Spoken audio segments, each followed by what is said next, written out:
자, 이제 시편 묵상을 돌아보는 시간을 가지도록 하겠습니다.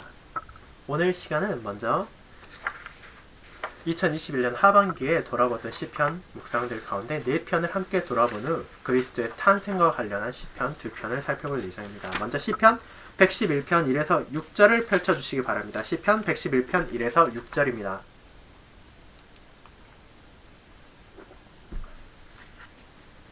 시편 111편 1에서 6절까지를 제가 낭독하겠습니다.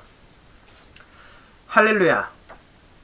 내가 정직한 자들의 모임과 회중 가운데에서 전심으로 여호와께 감사하리로다. 여호와께서 행하신 일들이 크시오니 이를 즐거워하는 자들이 다 기리는도다.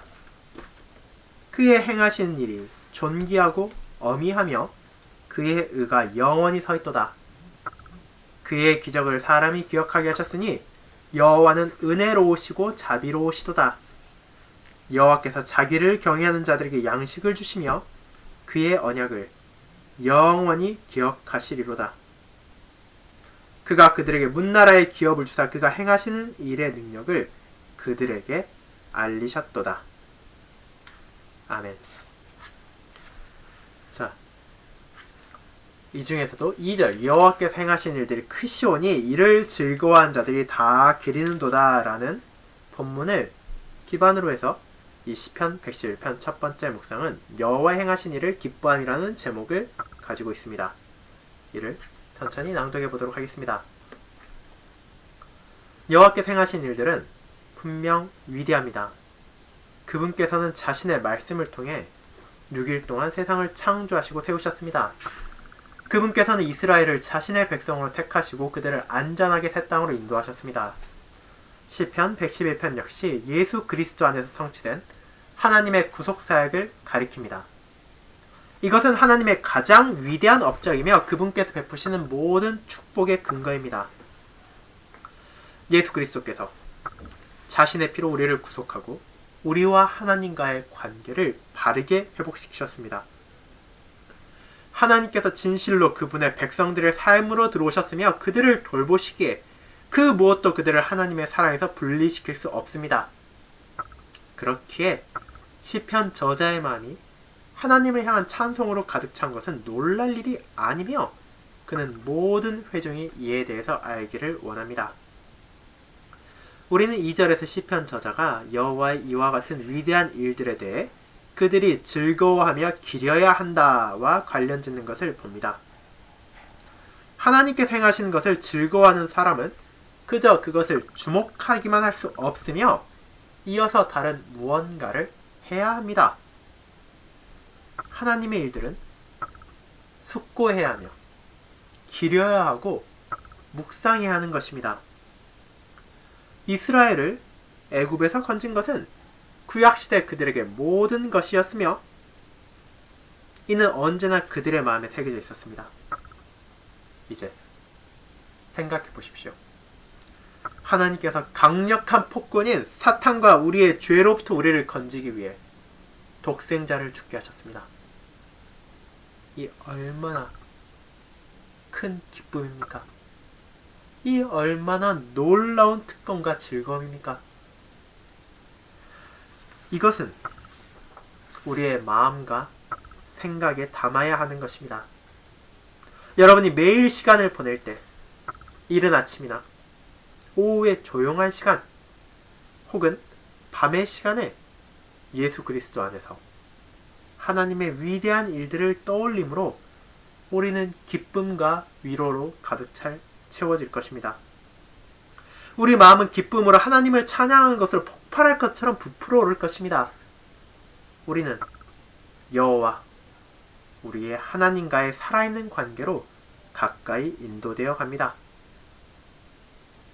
시편 저자는 그저 여호와의 일들이 대단하다고만 말하지 않습니다. 그는 찬양 속에서 그 풍성함을 나타냅니다. 3절에서 그는 다음처럼 적었습니다. 그의 행하시는 일이 존귀하고 어미하며, 그리고 4절은 다음과 같습니다. 그의 기적을 사람이 기억하게 하셨으니, 누군가가 그들의 하나님에 대해 그토록 흥분하며 그와 같은 찬양과 감사로 가득 찬 것을 보는 것은 멋진 일입니다. 하나님의 말씀을 기리고 즐거워하는 모든 사람은 하나님께서 행하신 것 안에서 그와 동일한 일을 할 것입니다. 자, 우리가 여호와께서 행하신 일을 기뻐한다는 것, 그분께서 행하신 사역들을 기뻐한다는 것은 그저 그것을 즐거워하는 것을 넘어서 우리 마음에 새겨져야 한다는 것을 보여줍니다. 이스라엘 백성들에게 출애굽은 아주 강렬한 사건이었고 그들이 결코 잊지 말아야 하는 것 중에 하나였습니다. 하지만 동시에 우리는 많은 사람들이 실제로는 그것을 마음에 새기지 않았다는 것을 보게 됩니다. 그들은 출애굽의 사건을 역사로 기억하면서 그들이 실제로 누리는 것에 대해서는 잊어버리려 했습니다. 주님께서 베푸신 손길을 외면하고 이방에서 평안을 찾으려 하기도 하고 즐거움을 찾으려 하기도 했습니다. 그렇다면 우리는 어떻습니까? 우리는 출애굽보다 더 놀라운 은혜를 바라보게 되었습니다. 그리스도 안에서 정점에 이르는 하나님의 구속 역사가 얼마나 큰 은혜와 위로를 주었는지 알게 되었습니다. 그렇다면 이제 우리는 그것을 진정으로 마음에 새겨야 합니다. 그것이 우리 삶의 기준이 되어 우리를 기쁨과 평안으로 가득 채우게 해야 됩니다. 그렇게 우리가 이 시편을 돌아볼 때 정말로 우리가 여호와께서 행하신 일을 기뻐하며 그분께서 행하신 일을 마음에 새기고 살아가야 된다는 것을 깨닫게 됩니다. 자, 그리고 이제 다음 시편 묵상을 살펴보도록 합시다. 시편 112편 5절부터 10절까지를 낭독한 후 이 시편 묵상을 살펴보도록 하겠습니다. 시편 112편 5에서 10절까지를 낭독하겠습니다. 은혜를 베풀며 꾸어주는 자는 잘 되나니 그 일을 정의로 행하리로다. 그는 영원히 흔들리지 아니하며 의인은 영원히 기억되리로다. 그는 흉한 소문을 두려워하지 아니하며 여호와를 의뢰하고 그의 마음을 굳게 정하였도다. 그의 마음이 견고하여 두려워하지 아니할 것이라. 그의 대적들이 받는 보응을 마침내 보리로다. 그가 재물을 훑어 빈궁한 자들에게 주었으니 그의 의가 영구 있고 그의 뿔이 영광 중에 들리리로다. 악인은 이를 보고 한탄하여 이를 갈면서 소멸되리니 악인들의 욕망은 사라지리로다. 아멘. 시편 112편 묵상은 7절 그는 흉한 소문을 두려워하지 아니하며 여호와를 의뢰하고 그의 마음을 굳게 정하였도다 라는 본문을 기반으로 가고 있습니다. 제목은 그의 마음을 굳게 정하였도다 입니다. 이 묵상을 낭독하도록 하겠습니다. 때때로 신자들은 심각한 고통으로 인도하는 문제들을 헤쳐나가기도 합니다. 그것은 박해가 될 수도 있습니다. 세상 일부 지역의 그리스도인들은 물리적으로 공격받고 투옥되며 강간당하고 죽임당하기까지 합니다. 하지만 그리스도인들은 동시에 모든 사람들이 경험하는 질병, 사고, 재정적인 위협 등의 고난 또한 인내해야 합니다. 그것은 그들을 다음과 같은 질문을 인도합니다. 왜 하나님께서 선한 사람들이 고난당하게 하시는가? 시편 112편은 여호와께서 그분의 계명을 즐거워한 자들에게 복을 주실 것이라고 말합니다. 시편 121편과 같은 다른 시편들은 다음과 같은 대담한 선언을 하기도 합니다. 여호와께서 너를 실족하지 아니하게 하시며 너를 지키시는 이가 졸지 아니하시리로다. 여러분의 의사가 여러분의 암이 있다고 말할 때 그와 같은 시편의 선언을 받아들이는 것은 쉽지 않을 것입니다. 우리는 분명 우리 믿음이 충분히 강하지 못하기 때문에 이런 흉한 일들이 우리에게 일어난다고는 말할 수 없을 것입니다. 시편 112편은 의인들을 향한 하나님의 복에 대해서 말하지만 그것은 동시에 충분히 현실적으로 우리가 의인들에게도 고난이 찾아오는 파탄난 세상에 살고 있다는 것을 가리킵니다. 우리는 흉한 소문이 의로운 자에게 찾아온다는 것을 읽습니다. 우리는 8절에서 이를 봅니다. 그의 마음이 견고하여 두려워하지 아니할 것이라. 그의 대적들이 받는 보응을 마침내 보리로다. 그리스도인들은 나쁜 소식을 받기도 하며 대적들을 가지기도 합니다. 그런데 왜 이것들이 삶 속에서 우리의 기쁨과 하나님을 향한 신뢰를 빼앗아가지 못합니까? 7절은 이를 다음과 같이 언급합니다. 여호와를 의뢰하고 그의 마음을 굳게 정하였도다. 우리는 자신의 거의 모든 것을 빼앗겼던 욥을 떠올릴 수 있습니다. 그는 자신의 고난 가운데 이렇게 고백합니다. 내가 모태에서 알몸으로 낳았사온즉 또한 알몸이 그리로 돌아가올지라. 주시니도 여호와시요 거두시니도 여호와시오니 여호와 이름이 찬송을 받으실지니이다. 우리가 어려운 시기를 보낼 때 항상 마음에 새게 하는 것은 하나님께서 우리를 사랑하신다는 것입니다. 그분께서는 자신의 독생자를 우리를 위해 죽게 하기 위하여 주셨습니다. 매일 그분께서는 우리의 죄를 씻으시고 우리로 하여금 거룩한 삶을 살 수 있게 하십니다. 우리는 때가 되면 그분께서 우리의 눈에 맺힌 눈물을 닦아주실 것을 확신합니다. 우리는 혜택을 받고 있습니다. 그동안에 만약 우리의 삶 가운데 문제가 있다면 우리는 하나님께서 그것을 우리의 선을 위하여 사용하신다는 것을 믿어야만 합니다. 어쩌면 그분께서는 우리의 믿음을 시험하시고 강하게 하시는 것일지 모릅니다. 어쩌면 그분께서 우리를 사용하심으로 다른 이들에게 모범을 삼으사 그들이 우리의 강인한 믿음으로 말미암아 하나님께 가까이 나오도록 하실지 모릅니다. 그렇게 우리는 두려워하지 않고 분노하지 않습니다. 우리 마음은 견고하여 여호와를 의뢰합니다. 자, 이 시편 묵상 분명 지금 특별한 어려운 시기를 겪고 있는 우리에게 적용되는 말씀이기도 합니다. 이 시대에 많은 그리스도인들은 이와 같은 고민을 하고 있을 것입니다. 왜 선한 사람들이 이런 일을 겪어야 하는가? 왜 신자들이 이런 문제를 마주해야 되는가? 이 고민들은 분명 할 수 있는 것일 것입니다. 그러나 우리는 무엇을 알게 됩니까? 하나님께서 이 또한 선하게 사용하실 것임을 기억해야 합니다. 그리스도 안에서 우리가 하나님의 사랑 안에 존재하기에 그분께서 이런 고난과 어려움을 통하여 이 비참한 세상에 우리가 살고 있음을 기억하게 하시지만 동시에 이를 통해 우리의 믿음을 더 강하게 연단하기도 하시고 우리의 삶을 통하여 그분의 공의와 사랑을 증가하심을 통해 또 다른 이웃과 형제들이 주님께 돌아오게도 사용하십니다. 그렇게 우리의 마음을 굳게 합시다. 여호와를 의뢰합시다. 그리고 그 안에서 우리는 진정한 위로와 평안을 받을 수 있을 것입니다. 자, 시편 115편을 이제 살펴보도록 하겠습니다. 시편 115편 1에서 8절까지를 낭독하겠습니다. 여호와여, 영광을 우리에게 돌리지 마옵소서. 우리에게 돌리지 마옵소서. 오직 주는 인자하시고 진실하심으로 주의 이름에만 영광을 돌리소서. 어찌하여 문나라가 그들의 하나님이 이제 어디 있느냐 말하게 하리이까? 오직 우리 하나님은 하늘에 계셔서 원하시는 모든 것을 행하셨나이다. 그들의 우상들은 은과 금이요 사람이 손으로 만든 것이라. 입이 있어도 말하지 못하며 손이 있어도 보지 못하며 귀가 있어도 듣지 못하며 코가 있어도 냄새 맡지 못하며 손이 있어도 만지지 못하며 발이 있어도 걷지 못하며 목구멍이 있어도 작은 소리조차 내지 못하느니라.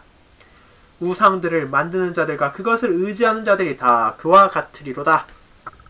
아멘. 이 묵상은 8절 우상들을 만드는 자들과 그것을 의지하는 자들이 다 그와 같으리로다 라는 본문을 기반으로 여러분은 자신이 예배하는 대상과 같게 됩니다 라는 제목을 가지고 있습니다. 구약시대 언약 백성들은 때때로 우상을 만들고 그것을 예배한 적이 있습니다. 바울은 직설적으로 그런 사람들을 썩어지지 아니하는 하나님의 영광을 썩어질 사람과 새와 짐승과 기어다니는 동물 모양의 우상으로 바꾸었느니라고 설명합니다. 오늘날 누구도 그런 우상을 자신의 집이나 교회에 갖고 있지는 않을 것입니다. 아마도 여러분은 우리는 그런 것들을 가지기에는 이제 너무 교양적이라고 말할지도 모릅니다. 하지만 그 교양은 연막에 불과합니다. 현대인들은 전통적인 우상을 자기 자신을 그들의 신으로 만드는 믿음, 사람이 그 자신의 운명에 책임을 진다는 방식으로 바꾸어 놓았을 뿐입니다. 오늘날의 사람들은 자신의 재산, 자신의 성적인 위협, 교육, 경력, 혹은 정치제도에 기대를 하며 이것들이야말로 나에게 필요한 모든 것을 공급해 줄 거다. 다른 것들 필요 없어 라고 말합니다. 하지만 바울이 에베소서 5장 5절에 기록한 것을 떠올려 보십시오. 음행하는 자나 더러운 자나 탐하는 자 곧 우상 숭배자는 다 그리스도와 하나님의 나라에서 기업을 얻지 못하리니. 시편 115편은 경고합니다. 우상을 만드는 자들과 그것을 의지한 자들이 다 그와 같으리로다. 달리 말하자면 여러분은 자신이 예배하는 대상과 같게 된다는 것입니다. 성적인 관계나 재물을 우상으로 만드는 자들은 그들 자신을 파멸시킬 것입니다. 그와 같은 것들은 좋은 결혼이나 가정생활을 갖지 못하게 한다는 실제적인 측면도 있습니다. 하지만 그것에는 그리스도와 하나님의 나라에서 기업을 얻지 못한다는 더 깊고 위험한 영적인 위험이 도사리고 있습니다. 잘못된 예배는 결코 무죄이거나 해가 없는 것이 아닙니다. 그것은 거기에 사로잡힌 자를 파멸시킵니다.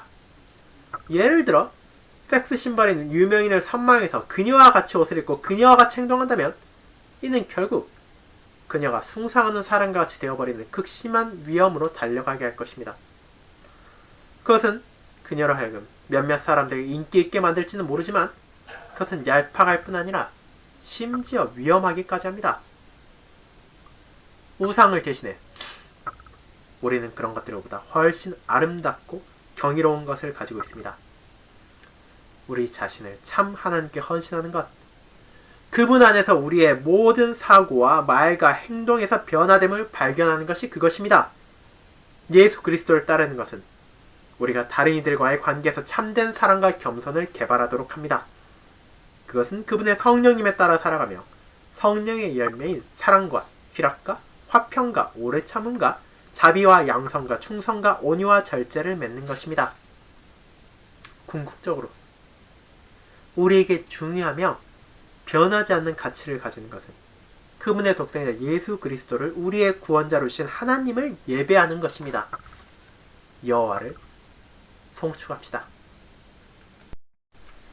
자, 우리가 예배하는 대상을 갖게 된다는 것은 무엇입니까? 결국 우리가 추구하고 갈망하는 그 대상에 우리는 점점 닮아간다는 것입니다. 연예인을 따라하고 운동선수를 따라하고 정치인을 따라하는 그 모든 사람들이 점점 더 그와 같이 되길, 그녀와 같이 되길 바라는 것처럼 우리는 자신이 우상으로 삼는 것을 점점 닮아갈 것입니다. 하지만 신자로서 우리는 누구를 닮아갑니까? 누구를 닮아가야 합니까? 그것은 바로 거룩하신 하나님입니다. 하나님께서 그분의 거룩하심을 따라 우리 또한 거룩하게 살기를 원하십니다. 그리고 그리스도 안에서 우리가 그 길을 조금씩 나아가게 하십니다. 그렇게 헛된 우상, 허망한 세상의 것을 섬기고 예배하는 것이 아니라 오직 이 하나님을 예배하도록 합시다. 이 하나님의 길을 나아가도록 합시다. 그리고 그런 우리에게 영원한 약속을 주신 하나님을 찬양하며 이 길을 멈추지 않도록 합시다. 그게 이제 시편 115편 묵상을 통해 우리가 함께 생각해 볼 수 있는 부분이었습니다. 이제 시편 118편 19절부터 29절까지를 제가 낭독하도록 하겠습니다. 시편 118편 19절부터 29절을 낭독하겠습니다. 내게 의의 문들을 열지어다. 내가 그리로 들어가서 여호와께 감사하리로다. 이는 여호와의 문이라. 의인들이 그리로 들어가리로다. 주께서 내게 응답하시고 나의 구원이 되셨으니 내가 주께 감사하리다. 건축자가 버린 돌이 집 모퉁이의 머릿돌이 되었나니 이는 여호와께서 행하신 것이요 우리 눈에 기이한 바로다. 이날은 여호와께서 정하신 것이라. 이날에 우리가 즐거워하고 기뻐하리로다. 여호와여 구하옵나니 이제 구원하소서. 여호와여 우리가 구하옵나니 이제 형통하게 하소서. 여호와 이름으로 오는 자가 복이 있으며 우리가 여호와의 집에서 너희를 축복하였도다. 여호와는 하나님이시라. 그가 우리에게 빛을 비추셨으니 밧줄로 절기제물을 제단 뿔에 맬지어다. 주는 나의 하나님이시라. 내가 주께 감사하리다. 주는 나의 하나님이시라. 내가 주를 높이리이다. 여호와께 감사하라. 그는 선하시며 그의 인자심이 영원한 이로다. 아멘. 시편 118편 두 번째 묵상이자 우리가 2021년 마지막 묵상을 함께 나누었던 것은 시편 118편 28절 주는 나의 하나님이시라 내가 주께 감사하리이다. 주는 나의 하나님이시라 내가 주를 높이리이다. 를 기반으로 한 주는 나의 하나님이시라는 제목을 가지고 있습니다. 주는 나의 하나님이시라 고 말하는 것은 너무나 분명하며 쉬운 것처럼 보입니다. 우리는 그것을 우리의 부모님이나 우리의 선생님 혹은 우리의 목사님들로부터 평생에 걸쳐 들었을 것입니다. 이분이 너의 하나님이시란다. 그리고 실제로 너는 성부와 성자와 성령의 이름으로 세례를 받았단다. 그것은 우리가 이 중에 무엇도 당연히 여겨서는 안 되는 것입니다. 물론 이분이 나의 하나님이십니다. 하지만 잠시 기다려보십시오. 이것은 그저 우리가 입 밖으로 몇 마디 말을 하거나 일종의 신학적인 문장을 말하는 것처럼 단순한 것이 아닙니다. 그것은 경험적이 되어야 합니다. 여러분은 하나님께서 여러분의 하나님이라는 것을 경험해야만 합니다. 시편 저자는 자신의 경험을 통해 이 하나님께서 그의 개인의 하나님이라는 것을 배웠습니다. 그의 삶이 끝난 것처럼 보였습니다. 그는 모든 방면으로부터 억압받았습니다. 하나님은 심지어 그를 경책하셨습니다. 하지만 하나님은 자신이 그를 사랑하심을 보여주시고 건져주셨습니다. 하나님께서는 심지어 그로 하여금 예루살렘에 들어가 성전에 가서 제사를 드리도록 하셨습니다. 어째서입니까? 왜냐하면 그분께서 의인들 가운데 계시기 때문입니다. 믿음을 통해 그의 죄가 용서받았고 그는 하나님께 의롭게 되었습니다. 여호와께서 놀라운 일들을 그를 위해 행하셨습니다. 시편 저자가 이 하나님에 대해 말하는 것은 매우 개인적이며 진정한 고백입니다.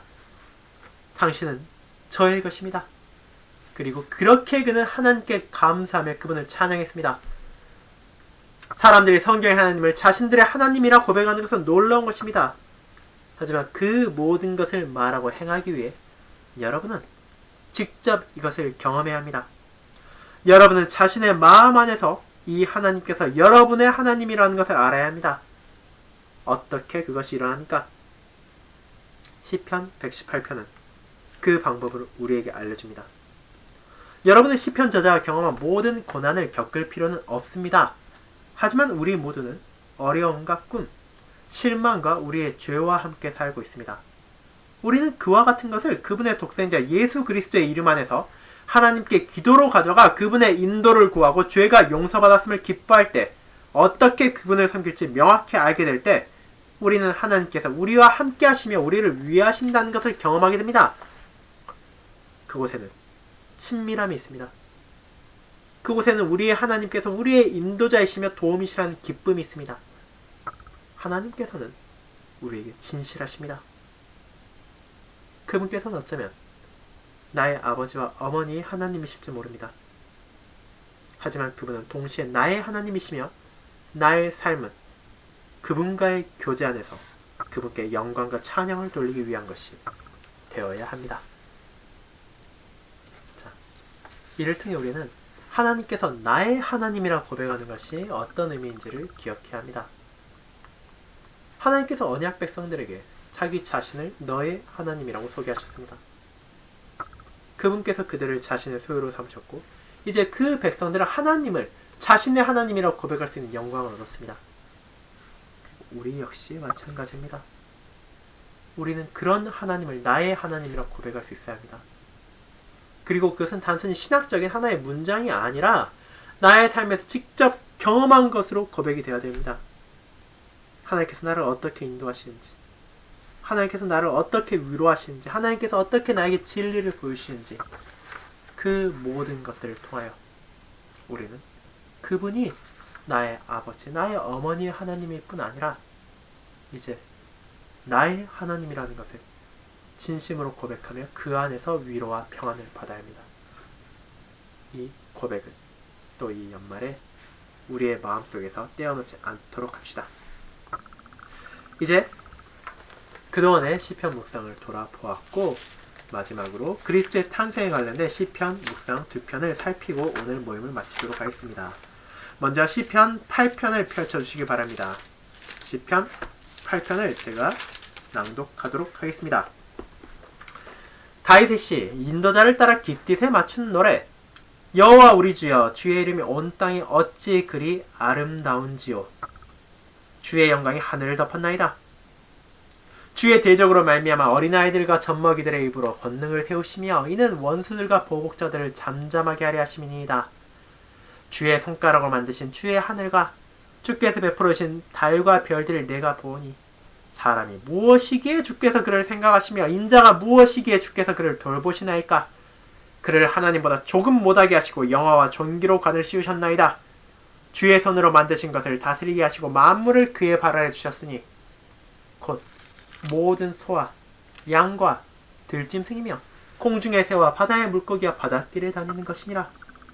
여호와 우리 주여, 주의 이름이 온 땅에 어찌 그리 아름다운지요. 아멘. 시편 8편 2절 어린아이들과 젖먹이들의 입으로 권능을 세우시며 라는 본문을 기반으로 한 약한 곳에서 나오는 힘이라는 묵상을 살펴보도록 하겠습니다. 우리는 어린아이들과 젖먹이들에게 많은 것을 기대하지 않습니다. 그들은 귀엽지만 스스로는 아무것도 할 수 없으며 다른 사람들에게 완벽하게 의지하고 있습니다. 이를 알고 있기에 우리는 시편 8편에서 놀라게 됩니다. 다윗은 하나님을 하늘과 땅의 창조주로 찬양하며 모든 피조물이 그분의 위엄을 드러낸다고 말합니다. 누구라도 밤하늘을 응시한다면 하나님께서 자신의 영광으로 하늘을 덮으셨다는 것을 깨달을 것입니다. 그럼에도 여호와를 향한 영광은 거대하고 인상적인 자연의 풍경에서만 나타나는 것이 아니라 이 세상에서 중요하지 않은 것처럼 보이는 부분에서도 드러납니다. 그분께서는 심지어 어린아이들과 젖먹이들의 입을 통해서도 찬양받습니다. 하나님의 찬란함은 그분께서 만드신 가장 작은 것들에서도 드러나며 심지어 스스로는 아무것도 할 수 없는 어린아이들의 형상에서도 나타납니다. 그 후 그 젖먹이들은 언약의 가정에서 양육받으며 성장하고 하나님이 누구신지와 그분이 행하신 일들에 대한 강력한 진리를 붙잡기 시작할 것입니다. 다윗은 심지어 자녀들의 단순한 신앙이 여호와를 대적하는 오만한 자들을 잠잠하게 할 것임을 말합니다. 하나님의 영광이 예상하지 못한 곳에서 드러나는 것은 그리스도의 삶에서도 마찬가지입니다. 하나님께서 이 땅에 사람의 형체를 취하셔서 마리아에게서 태어나셨습니다. 그때 그분은 갓난아기로 포대기에 쌓여 구유에 눕혀 있었습니다. 여러분이 베들레헴에서 그분을 바라본다면 별다른 기대를 할 수 없을 것입니다. 왜냐하면 그때 그분은 연약했으며 다른 이들의 도움에 의존하셔야 했기 때문입니다. 그럼에도 그분 안에 하나님께서는 놀라운 일을 하셨습니다. 하나님은 예수님 안에서 그분의 영광을 충격적인 새로운 방식으로 나타내셨습니다. 이 어린 젖먹이가 자라나 요셉과 마리아로부터 여호와에 대해 배우고 하나님의 구속계획 가운데 자신의 역할을 받아들이셨습니다. 마침내 그분은 자신의 목숨을 죄인들을 지옥의 권세에서 구속하기 위해 내려놓으셨습니다. 그분의 죽음과 부활을 통해 그분께서는 모든 원수들과 보복자들을 단번에 잠잠하게 하셨습니다. 가장 겸손한 시작으로부터 그와 같은 위대한 일이 찾아왔습니다. 어린아이였던 분이 우리의 구원이 되셨습니다. 하나님은 그분의 목적을 성취하시기 위해 인상적인 강력함을 필요로 하지 않으십니다. 그분께서는 연약하고 중요하지 않은 것들을 사용하실 수 있으며 그분의 영광을 예상하지 못한 곳에서 드러내실 수 있습니다. 그것은 오늘날에도 여전히 참됩니다. 여러분의 나이, 여러분의 능력과 상관없이 여러분이 그분을 믿고 그분의 영이신 성령님을 의지한다면 하나님은 여러분을 그분의 이름에 영광을 돌리는 데 사용할 수 있습니다. 그리스도 안에서 약한 자들이 강하게 됩니다. 자, 이 고백을 통해 우리가 보게 되는 것은 무엇입니까? 하나님께서는 정말로 약해 보이고 세상 사람들이 쓸모가 없다고 생각하는 것을 통해서까지도 자신께 영광을 돌리게 한다는 것입니다. 그리고 이것은 우리에게 큰 위로를 줍니다. 어쩌면 세상에 많은 사람들은 여전히 능력 있는 사람, 유력한 자들만이 하나님께 영광을 돌릴 수 있다 생각할 수 있습니다. 그러나 그렇지 않습니다. 하나님께서는 젖먹이와 어린아이까지도 그분께 영광을 돌릴 수 있게 하십니다. 그리고 그 사실을 기억한다면 그분께서 바로 저와 여러분의 삶을 통해서도 자신에게 영광을 돌리게 하신다는 것을 깨달을 수 있을 것입니다. 그 영광을 돌린다는 것은 무언가 특별하고 특출날 것들을 요구하는 것이 아닙니다. 우리의 모든 삶 가운데 하나님의 뜻을 순종하며 그분께 주신 가르침에 따라 살아가는 것, 이를 통해 하나님의 공의와 사랑을 증거하는 것, 그것이 바로 하나님께 영광을 돌리는 것입니다.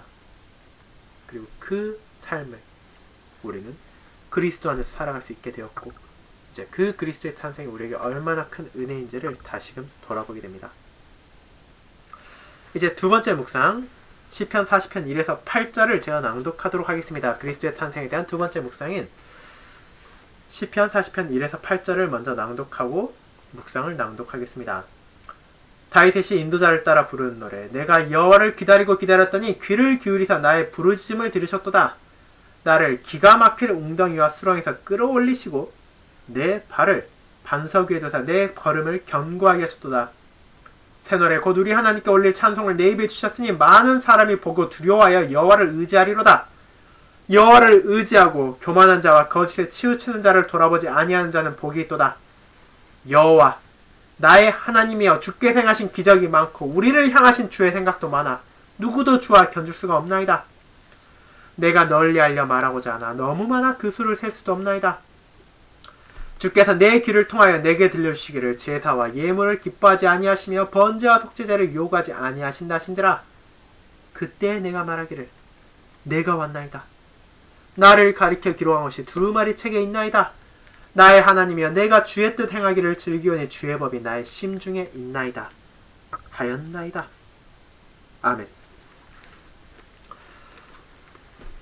시편 40편 7절 내가 왔나이다. 나를 가리켜 기록한 것이 두루마리 책에 있나이다 라는 것을 기반으로 한 종의 입장이라는 묵상을 살펴보도록 하겠습니다. 때때로 우리는 사람들의 주목을 받으며 입장하기를 좋아하기도 합니다. 우리는 사람들로 가득 찬 방에 들어가며 모든 사람들이 나를 바라보고 심지어 그들이 우리를 환영해 주기를 소망합니다.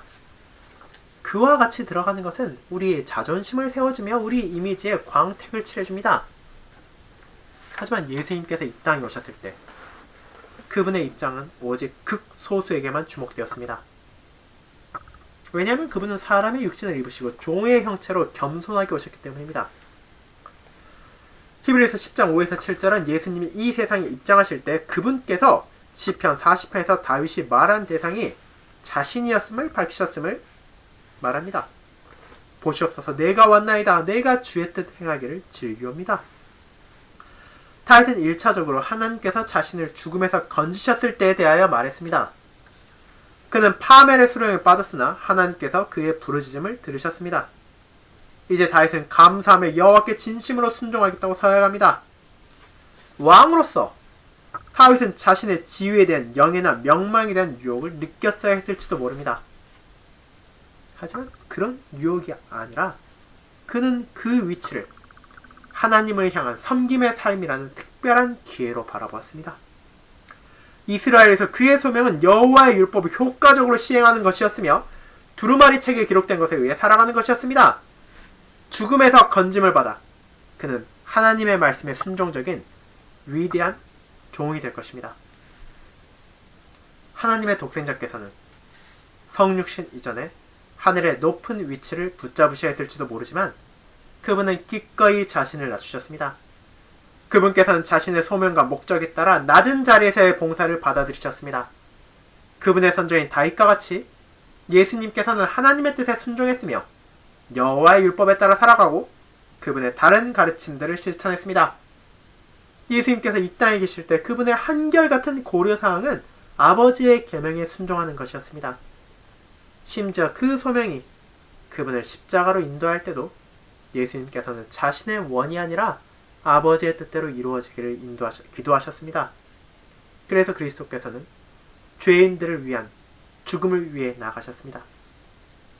예수님의 겸손한 순종으로 인해 하나님께서는 그분을 지극히 높으시고 그분의 우편에 영광을 주셨습니다. 그분의 죽음으로 인해 구원을 받아 이제 우리는 구원주의 종이 되는 특권을 받았습니다. 우리는 여전히 자신을 위한 명예와 인정받기를 추구하는 유혹을 받기도 합니다. 심지어 우리가 교회와 하나님의 왕국을 위해 일하느라 바쁜 때에도 말입니다. 하지만 그리스도와 같이 우리 함께 낮은 자리에서 하나님의 종이 됩시다.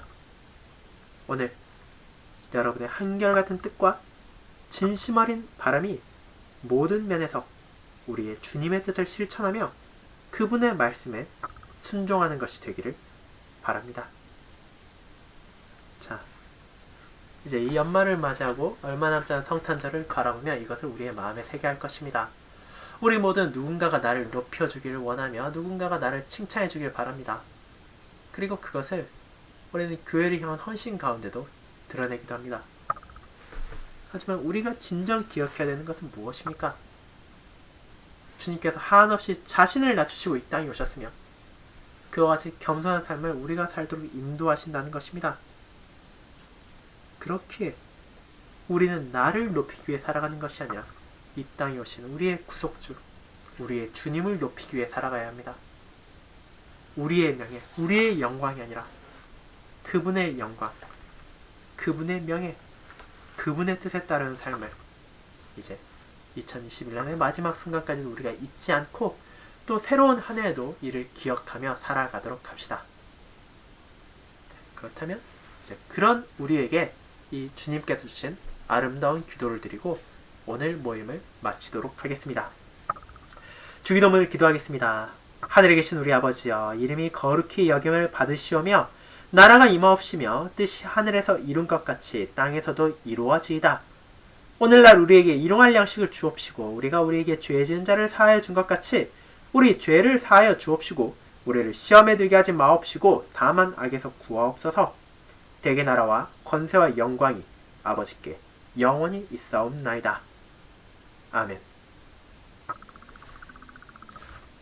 오늘 수요 모임 함께 해주셔서 감사합니다. 2021년 이 마지막 모임까지도 주님께서 우리가 함께 할 수 있도록 자비를 베풀으심에 감사드리고 또 이제 내년에 다시 수요 모임을 재개하고 또 주님의 말씀을 함께 나누며 함께 찬송할 수 있기를 소망하도록 하겠습니다. 그럼 이번 한 주의 남은 나날도 이 주님께 영광을 돌리는 삶을 이어가시며 주일에 함께 이 하나님을 찬양하고 하나님의 말씀을 마음에 새길 수 있기를 소망하도록 하겠습니다. 감사합니다.